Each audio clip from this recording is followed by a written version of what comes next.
Hello everyone, কালকে video দেওয়া হয়নি কারণ কালকে ঘুরতে একটু বিজি হয়ে গেছিলাম। এই দেখো সকাল সকাল শনিবার দিনকে আমরা টাটা করে চলে এসেছিলাম।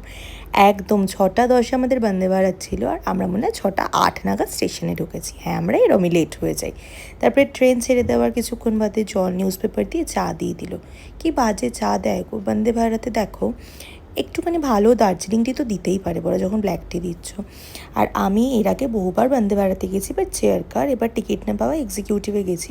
বাট সেখানেরও খাওয়া দাওয়া ওই, আমি তো ভেজ অপশানটা দেখি, উপমা দেখি আমার হয়ে গেছিলো। তারপরে ঋত্বিক দেখলাম কোথা থেকে একটা ভেজ কাটলেট নিয়ে আসলো, সেটা আমাকে আবার ব্রেড স্যান্ডউইচ মতো করে দিল। বাট আমার তো একদম ভালো লাগেনি টেস্টটা, কজ আমি নিয়েছিলাম ননভেজ অপশান, বাট আমার খেতে ইচ্ছা করছিল না বলে ভেজ চুজ করলাম। একদমই ভালো না এখন আর খাবারটা। তারপরে এই দেখো এই বুকাই জ্ঞান দিচ্ছিল কিন্তু প্রচণ্ড, যে না আমি বাইরে দেখবো, আমি ঘুমাবো না। সারা ট্রেন ঘুমিয়ে ঘুমিয়ে এসেছে। তারপরে যখন স্যুপ দেওয়ার টাইম হলো তখন তাকে ডাকলাম, আর বাড়ি থেকে 3টে মিষ্টি বেঁচে গেছিলো, নিয়ে এসেছিলাম, আর একটু নাস্তার চিপস ছিল সেটা। আমি কিন্তু শুধু চিপসটাই খেয়েছি, কারণ আমার সকাল সকাল খুব একটা খাওয়ার অভ্যেসও নেই। মহানদীর অবস্থাটা দেখেছো, কি ভীষণ রকম জল হয়ে রয়েছে। দেখতে তো খুবই সুন্দর লাগছিল। এই সব দেখতে দেখতে ট্রেনটা কিন্তু আমাদের বেশ 1 ঘন্টা লেটই করে ফেলেছিল। একটায় ঢোকার কথা ছিল, সেটা ঢোকাতে ঢোকাতে 2টো বাজিয়ে দিয়েছে।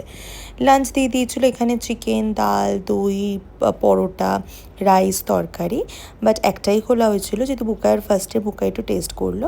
আমার আর ঋত্বিকেরটা আমরা প্যাক করে নিয়েছিলাম, ওটা আমরা কাউকে দিয়ে দিই, মানে যার খুবই খিদে আছে এরম কাউকে দিয়ে দিই। আইসক্রিমটা নিয়েছিল, আমি যেহেতু এখন খুব একটা আইসক্রিম খাই না, তাই জন্য ওরাই খেলো, আমি একটু টেস্ট করলাম।